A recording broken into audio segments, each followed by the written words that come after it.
Assalamualaikum warahmatullahi wabarakatuh. Perkenalkan, nama saya Jemilatul Laila Akafiana dengan NIM 23502011107 dari kelas C3 MBR. Di sini saya akan memaparkan materi dengan bertemakan ayat Quran dan hadis hubungan orang kaya dan orang miskin. Oke, langsung saja untuk materi yang pertama, ada pandangan Islam terhadap orang kaya dan orang miskin. Mari kita bahas bersama.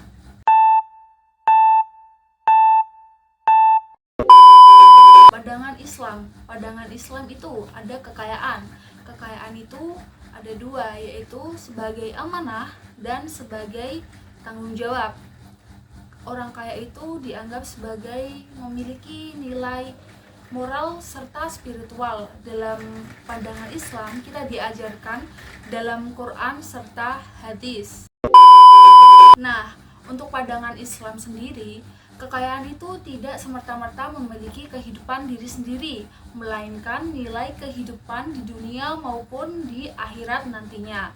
Nah, kekayaan itu kita menjadi titipan. Kekayaan itu menjadi titipan yang dititipi oleh Allah Subhanahu wa Ta'ala.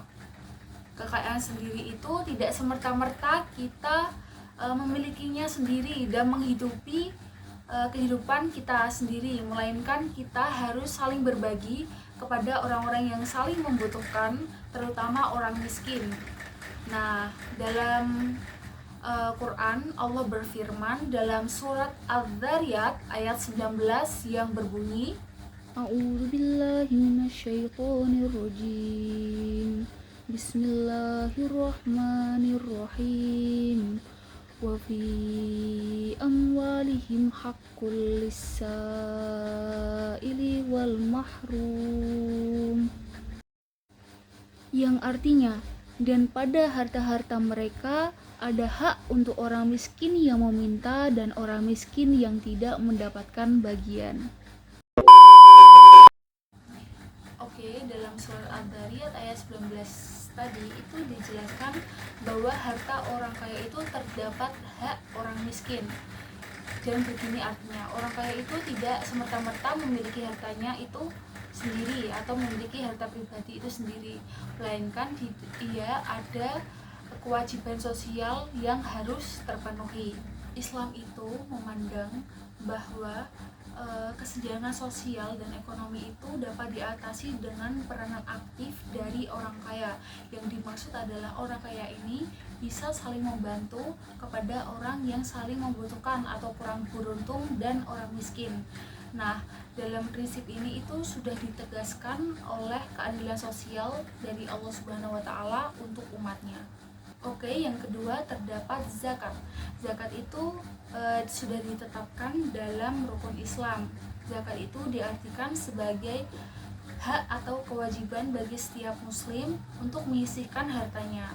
Nah, zakat sendiri itu di Islam ada dua, yaitu zakat fitrah dan zakat mal. Zakat fitrah itu biasanya berupa beras. Biasanya itu diberikan malam takbir itu ya, Idul Fitri. Nah, zakat mal itu ketika biasanya itu berupa uang.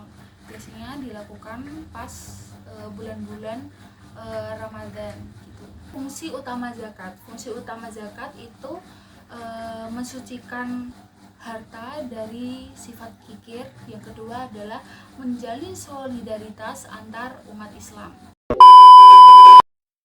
Selanjutnya, yang ketiga terdapat sedekah maupun infak. Selain zakat, kita diwajibkan untuk sedekah maupun infak yang sifatnya adalah sukarela. Nah, dalam surat Al-Baqarah ayat 261, Allah itu berfirman yang artinya, perumpamaan nafkah yang dikeluarkan oleh orang-orang yang menafkahkan hartanya di jalan Allah Subhanahu wa Ta'ala adalah seperti sebulir benih yang menumbuh 7 bulir pada setiap bulir 100 bijinya.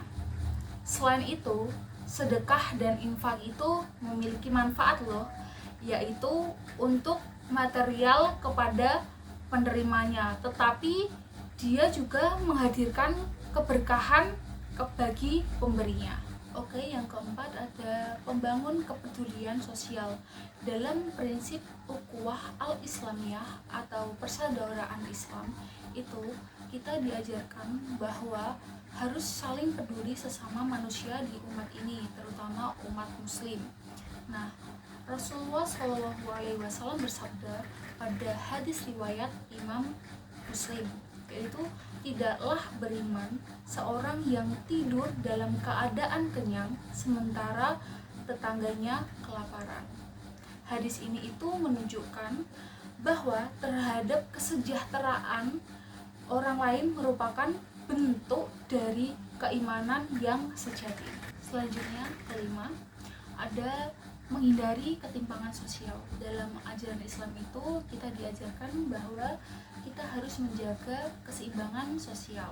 Nah, ketimpangan yang sangat besar itu antara orang kaya dan orang miskin nantinya akan menjadi konflik yang sangat besar. Maka Allah Subhanahu wa taala yang tadi sudah kita bahas itu menerapkan prinsip keadilan sosial bagi orang kaya dan orang miskin dengan cara kita memberi zakat, kita infak maupun sedekah. Nah, itu kita bisa merakatkan kembali jika ada ketimpangan sosial gitu. Yang terakhir, yang keenam, manfaat membantu orang miskin.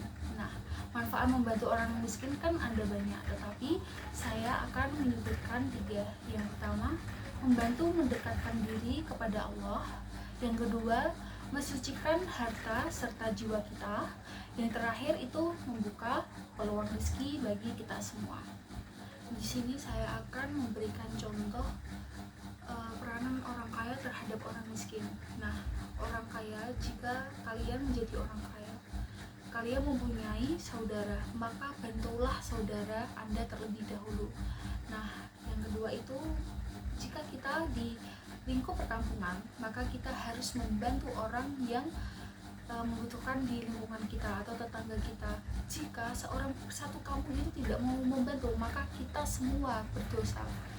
Nah, maka kita sebagai umat muslim itu harus saling tolong menolong dengan cara yang pertama infak, sedekah, zakat. Nah, itu menjadi nantinya akan merekatkan kita sebagai saudara maupun tetangga. Nah, itu adalah materi tentang ayat dan hadis terhadap orang kaya dan orang miskin. Sekian, apabila ada kesalahan mohon dimaafkan sebesar-besarnya. Wassalamualaikum warahmatullahi wabarakatuh.